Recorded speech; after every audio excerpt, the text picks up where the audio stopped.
mu Gifaransa au même instant comme des écailles. Il tomba comme des écailles de ses yeux. Il s'éleva où il est couvert et il s'éleva et il fut baptisé. Nous kugira umutima utandukanye iki kuko ibisati koyera byavuye ku maso. Haleluya. Nico gituma ndirimbanira kugira umutima utandukanye iki imbere y'Imana, njirira Imana cyangwa abantu iminsi yose. Haleluya. Ubutumwa bwiza bwanditswe na Yohana igice cya 15:8 handitswe ijambo ngo ibyo nibyo tubahisha data nuko mwera imbuto nyinshi. Amen. Icyubahisha Imana mwakibisereza. Ibyo nibyo tubahisha data nuko mwera imbuto nyinshi. Amwese. Yego. Haleluya. Amen. Twishimira Imana ko ibyo twifuje twabonye. Mushiki wacu Muhire Victoire akaba yabaye urugingo rw'itoro rya Gasovu Paruwase ya Rundoye. Amen. Kubera Imana mashyi.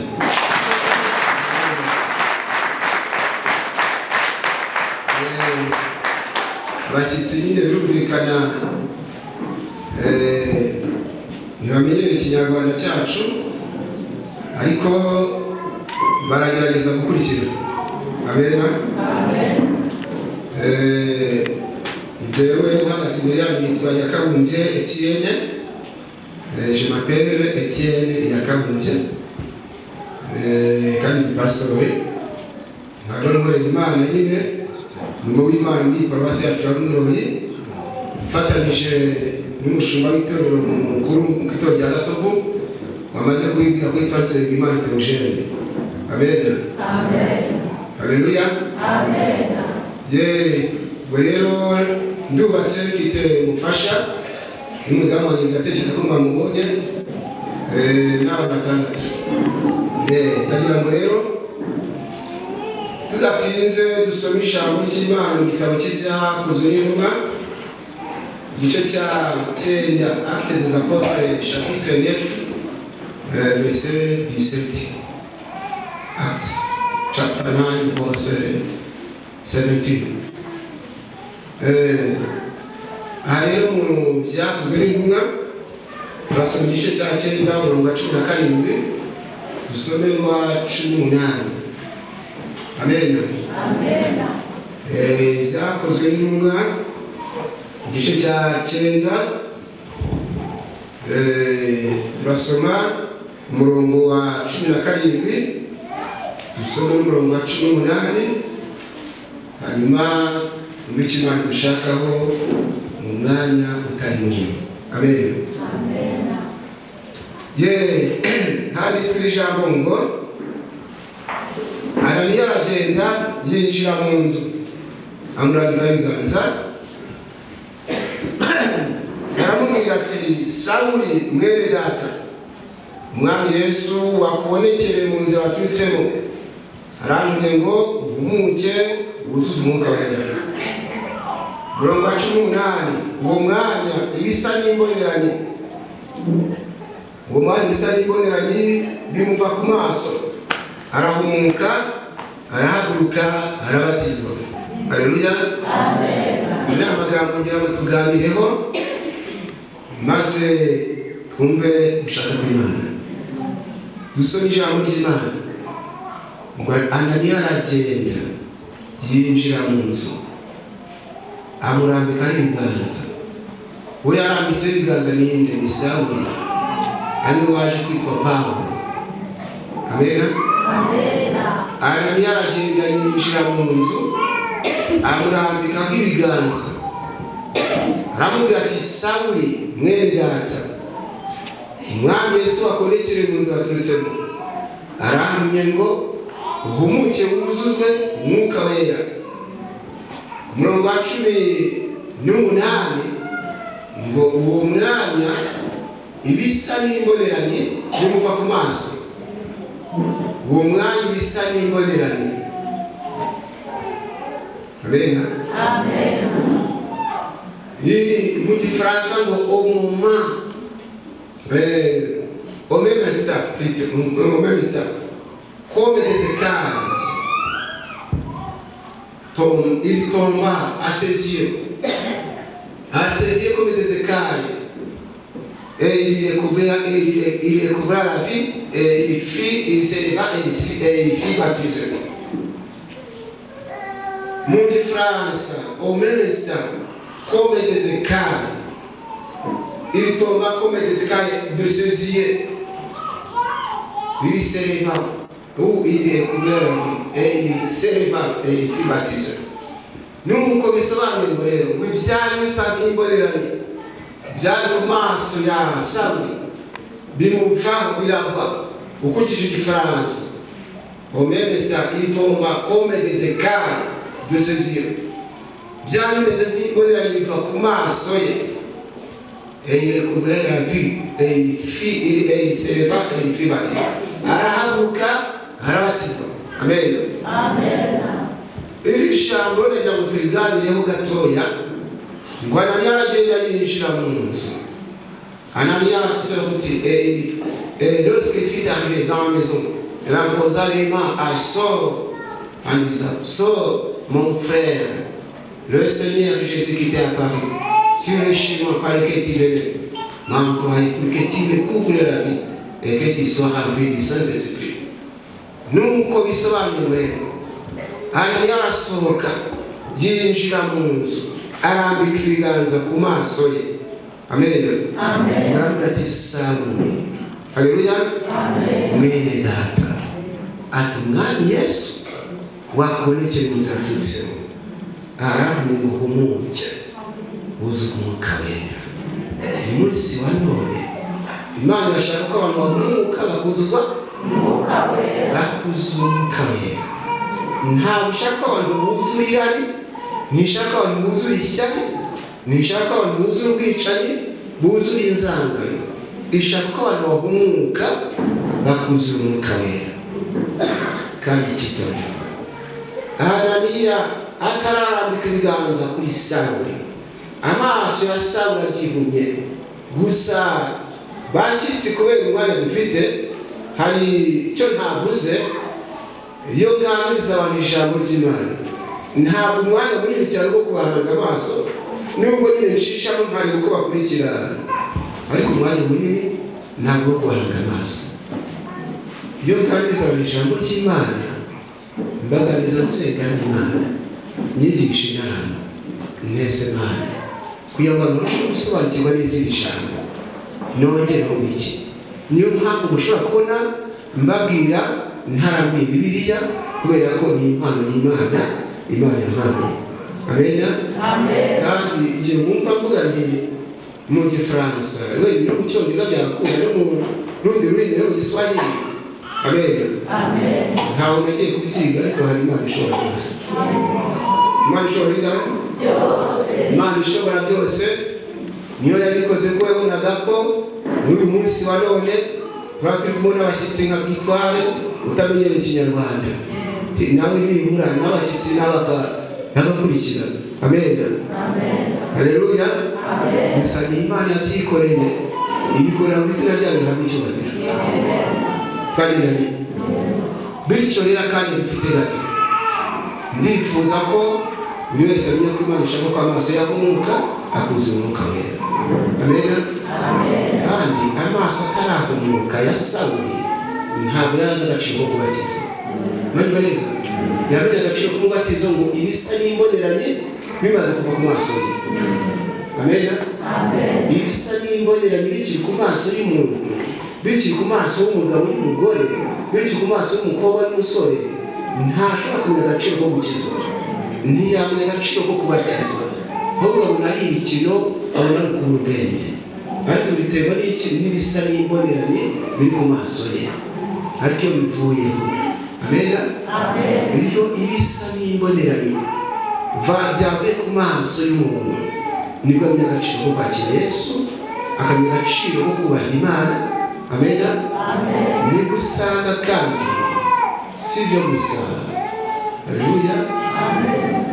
Nibwo usanga umuntu yiga kubaha ababyeyi be bitewe n'uko ibisa n'imboneranye byavuye ku maso ye twanyuranye. Uyu Pawulo amaze gukurwaho ibisa n'imboneranye nibwo yize kumenya agaciro ka bagenzi be. Ibyakozwe n'intumwa igice cya 24 n'umurongo wa 16. Ibyakozwe n'intumwa Actes des Apôtres chapitre 24 verset 16. Ibyakozwe n'intumwa igice cya 24 umurongo wa 16 niho Pawulo yavuze ati nico gituma mpirimbanira kugira umutima utanumbe ikindi kuko ibisa n'imboneranye byavuye ku maso. Haleluya. Nico gituma mpirimbanira kugira umutima utanumbe ikindi imbere y'Imana, ngirira Imana cyangwa abantu iminsi yose. Haleluya. Nico gituma mpirimbanira kugira umutima utanumbe ikindi ngirira Imana cyangwa abantu iminsi ngahe yose. Iminsi yose ibisa n'imboneranye bikiri ku maso ya Sawuli. Ariko Pawulo ntabwo yari azi agaciro k'abandi, yari azi ko ariwe muntu ko abandi atari abantu.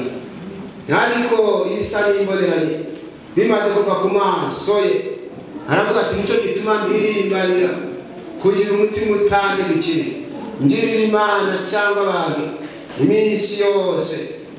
Jambo usanga rivuga mu Kiswahili ngo nami ninajizoweza katika neno hili niwe na dhamiri isiyo na hatia mbele za Mungu na mbele ya watu siku zote. En langue française nous lisons et c'est pourquoi je m'efforce d'avoir constamment une conscience devant Dieu aussi devant les hommes. Niyo mpamvu. Alléluia. C'est pourquoi je m'efforce d'avoir constamment une conscience sans reproche devant Dieu aussi devant les hommes. Niyo mpamvu nihatira nicyo gituma nihatira kugira umutima utagicishije imbere y'Imana imbere y'abantu kandi bisoza. Haleluya. Imana bafashe rero ibisa n'imboneranye aho bitangira ku maso. Senga Imana uti Imana ndashaka ko ibisa n'imboneranye byanga ku maso ntabwo namuka. Amen.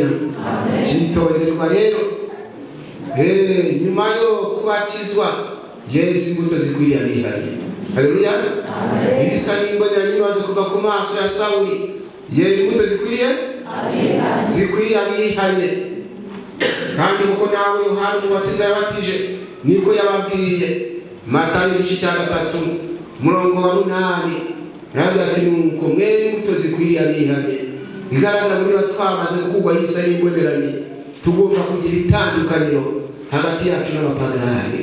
Mwari bareza twere imbuto zikwiriye abagize gute zikwiriye abihanye.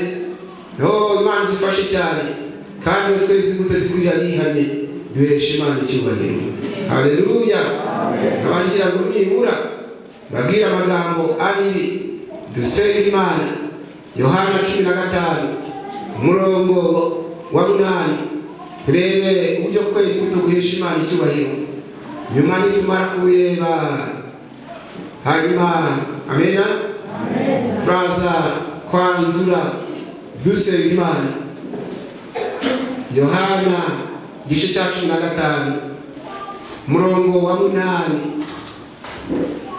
handitswe ijambo ubutumwa bwiza bwanditswe na Yohana igice cya 15 umurongo wa 8 handitswe ijambo ngo ibyo nibyo tubahisha data nuko mwera imbuto nyinshi. Amen. Icyubahisha Imana mwakibisereza ibyo nibyo tubahisha data nuko mwera imbuto nyinshi mukabigisha banjye. Haleluya. Ibyo nibyo tubahisha data ntabwo ari kubatizwa gusa. Kubatizwa ni fondation ni intangiriro ariko nyuma yo kubatizwa ngo turasaba kwera imbuto nyinshi ngo duheshe Imana ibyo nibyo tubahisha data. Nusoma muri Bibiliya y'Icyongereza urasanga handitswe ijambo ngo by this my Father is glorified that you bear much fruit so you will be my disciples. Kubw'ibyo data nubaho. Amen. Our Father will be glorified because of the bearing of much fruit. Data zubahwa ariko tweze imbuto nyinshi. Amen. Nibwo Imana izubahwa naho tutari twere imbuto nyinshi ntabwo Iteka yahabwa icyubahiro. Ngibyo niyo byubahisha data nuko mwere imbuto nyinshi. Nyuma yo kwera imbuto nyinshi tuzubahisha Imana kandi Imana izaduha icyubahiro bwacu, izaduha n'ubugingo buhoraho, izaduha n'amahoro. Amen. Haleluya. Ndagira ngo rero mbere yuko dusenga Imana nanzire kuri iri jambo. Amen. Nanzire kuri iri jambo riri hariya mu Baroma igice cya 6 umurongo wa 17 n'uwa 18 ubundi dusenga Imana. Abaroma igice cya 6 umurongo wa 17 na 18 handitse ijambo ngo ariko Imana ishimwe kuko nubwo mwari imbata z'ibyaha, nubwo mwari imbata z'ibyaha mwumviye ibyo mwigishijwe mubikuye ku mutima. Umurongo wa 18 maze ntiwatuwe ku byaha muhinduka imbata zo gukiranuka. Amen. Maze ntiwatuwe ku byaha muhinduka imbata zo gukiranuka. Iyo tumaze kuba free, after to be set free from sin, we can be the children of God. Birasaba ko nitumara kuva mu batabwisha. Amen. Mu batabwisha tuzaba imbata zo gukiranuka. We will be the members of righteousness because of to be set free from sin. Amen. Tuzaba imbata zo gukiranuka nitumara kuva mu batabwisha. Tuzaba imbata zo gukiranuka. Imana tugendere cyane. Haleluya. Amen. Bizatuma kandi Imana ihabwa icyubahiro. Siko biri? Kubera ko twabwiwe ngo ibyo ni byubahisha data. Nuko mwere imbuto nyinshi. Nuko mwere imbuto nyinshi mukabigishwa banjye. None Pawulo n'abatanzi inama ariko Imana ishimwe. Praise God. Imana ishimwe. Amen. Ati kuko nubwo mwari imbata z'ibyaha mwumviye ibyo mwigishwe mubikuye ku mutima, nyuma yo kubatuka ku byaha. Umurongo wa 18 ngo maze mubatuye ku byaha nuko muhinduka imbata. You became slaves of righteousness. Muhinduka imbata zo gukiranuka. Amen. Kubera ko mwari muvuye mu bata bw'ibyaha.